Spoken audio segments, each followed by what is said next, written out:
individualism is a key element of entrepreneurial mindset that we'll examine. We'll first define the term.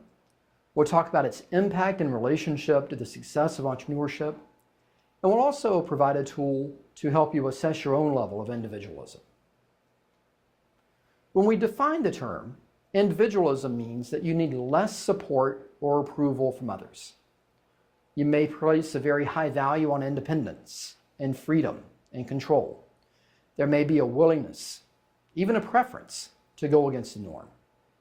And that high individualism is associated with an emphasis on individual initiative and need for achievement. Collectivism is the other side of that. As individuals, we focus on I. If you're more of a collectivist, you focus on the we. Individuals have their own goals. Collectivists have group goals. Individualists emphasize themselves.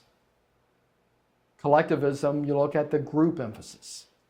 With individualism, the element of reciprocity or sharing is not required, may not even preferred, whereas with collectivism, it's expected.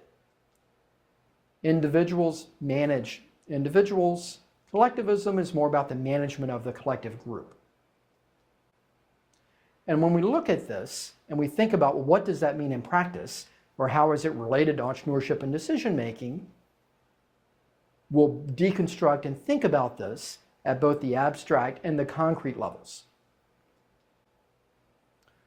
At the individualism or individualistic perspective, it's tightly correlated with decision making based on achievement, based on risk taking.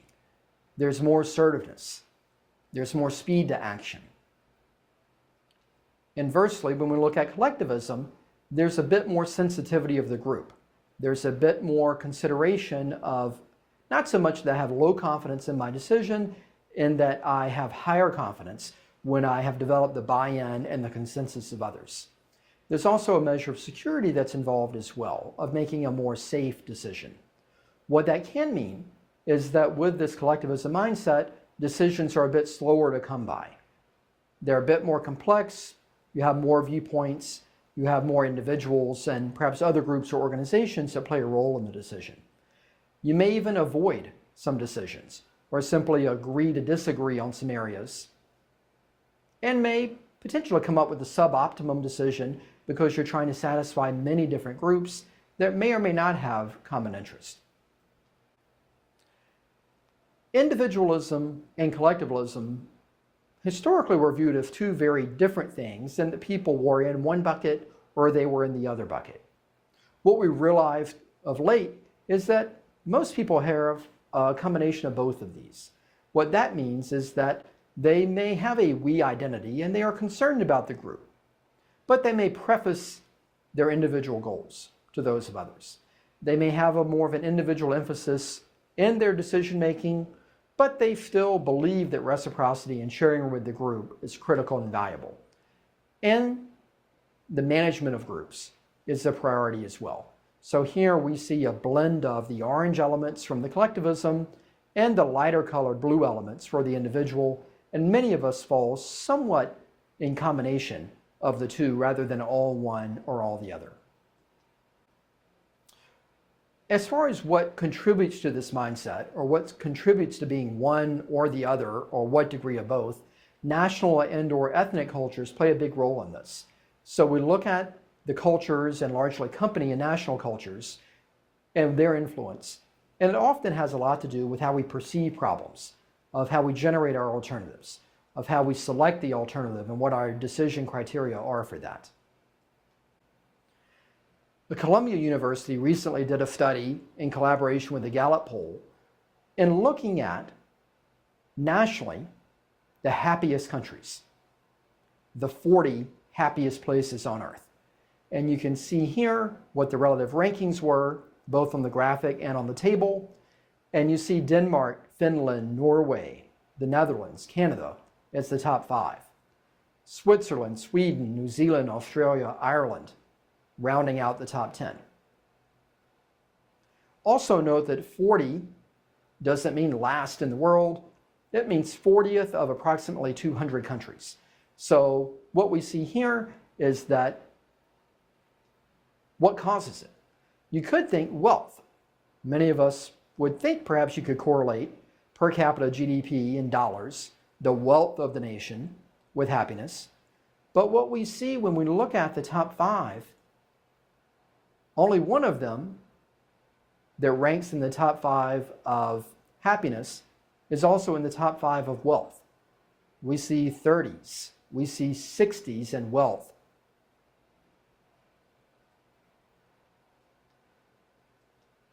We also can look at life expectancy. And we could think, well, perhaps happiness is related to the life expectancy. No real correlation here either.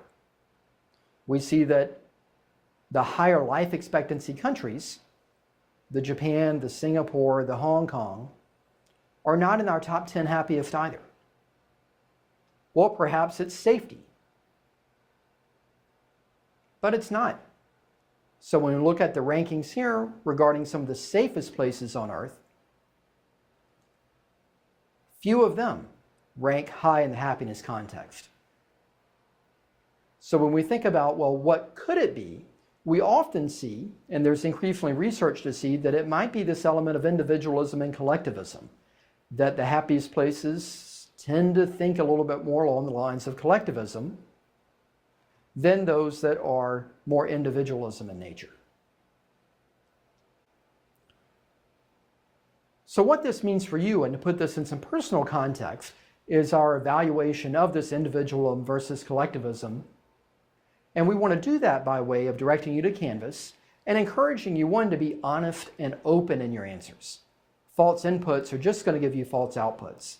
Again, we're not measuring you based on your score. This is simply a measure of, did you do the assignment or did you not do the assignment? And there's full credit for doing the assignment. So be cautious not to answer in what you think the right answer is. Be cautious not to answer what you would like to be. Be honest. Be straightforward. And that's the best way to get value out of these types of exercises. And so you can complete that, print the results, and post them online. What you will see upon completion is something like this. So I thought it would be interesting to do this myself. And so this is the measure that I came through on the individual level. So on a scale of 8 to 40, my score was a 34, so fairly high on the individual level. And that it suggests that I value these elements of independence and uniqueness, of freedom, self-sufficiency, and control. And I would say that that's accurate based on what my expectation was going into the assignment. It also will rank you on your relative measure of collectivism. So I am a low collectivism, although only 2 points away from the beginning of the moderate scale. So it's kind of a low-medium rating.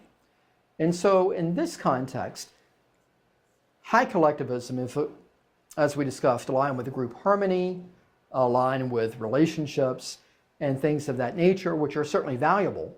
And what this may signal to me is that my initial preference or my initial thought may not be to develop as much harmony, may not be to engage in collective decision-making, and that perhaps I could benefit by doing a little bit more of that in a more conscious and intentional aspect, if it's not my default mode of thinking. So in summary, when we think about individual and collectivism, they are impactful of your entrepreneurial success. Entrepreneurs tend to have a bit higher level of individualism, but too much of anything may be detrimental. And so we don't want to be absent of this collectivism aspect either. The orientation here too is to get you to think about and understand what are your innate preferences. And then from there, you'll be able to think about how you may expand and grow and build upon some of those weaknesses. And that's going to be the aspect that we'll look at collectively a little bit later in the term in some of our deliverables. But at this point, we wanted to introduce you to the concept, get you to do the self-evaluation, and begin to think about some of these issues of individualism and collectivism.